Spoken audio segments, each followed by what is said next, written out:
dans la cour du château à Roche-la-Molière avec à mes côtés Thomas. Alors vous réalisez une fresque sur les 100 ans de l'immigration polonaise ici à Roche-la-Molière. C'est bien ça, bonjour. C'est bien ça, oui. Je vais essayer de retracer avec ma petite touche personnelle les 100 ans de l'immigration polonaise. Et c'est un sujet qui me touche particulièrement parce que je suis issu de cette immigration. Donc voilà, je vais essayer de transcrire un petit peu ce que j'ai envie sur cette toile donc de 4 mètres par 2. Et puis après, j'en fais don à l'association du comité du timbre de Roche-la-Molière. Vous êtes graffeur, c'est comme ça qu'on peut dire? Oui, c'est ça, graffeur professionnel. Ouais.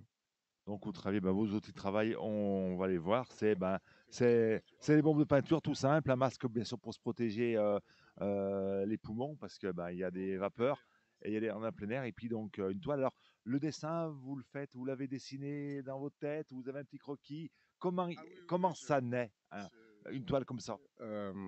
eh ben, ça naît de plusieurs idées, de plusieurs maquettes, des choses qu'on sélectionne, d'autres pas. Et puis de l'inspiration personnelle et puis les choses qui nous affectent. Donc il y aura des choses qui vont ressortir sur la toile, donc, comme le chevalet euh, de Saint-Étienne. On a le portrait de mon père qui est derrière que je vais réaliser. Voilà, j'allais y venir, oui, donc ce beau visage, c'est de votre papa. C'est ça.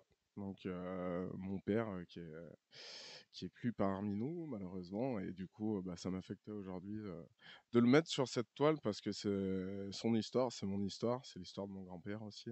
Donc Une histoire basée à Roche-la-Molière. ouais, cité du Pontin. Donc voilà où on a beaucoup d'amis, enfin de la famille qui habite encore sur Roche-la-Molière.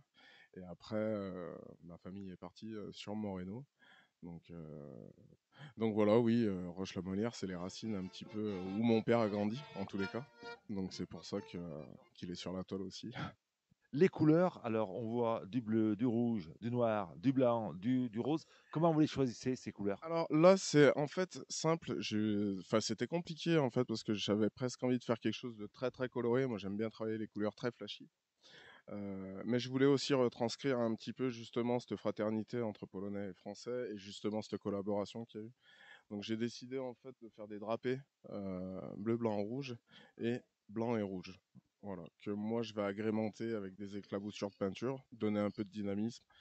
C'est le but du jeu et pour qu'il y ait un rendu esthétiquement qui soit le plus homogène possible et puis le plus agréable à regarder. Et il y aura un petit clin d'œil aussi pour le centenaire et puis pour l'oblitération du timbre. Mais ça, je vous laisserai le découvrir en fin de journée quand ça sera terminé. Voilà, parce que là, vous en êtes où là? C'est 10%, 20% de la toile qui est réalisée. Je viens juste de finir de tracer, j'attaque le remplissage, là.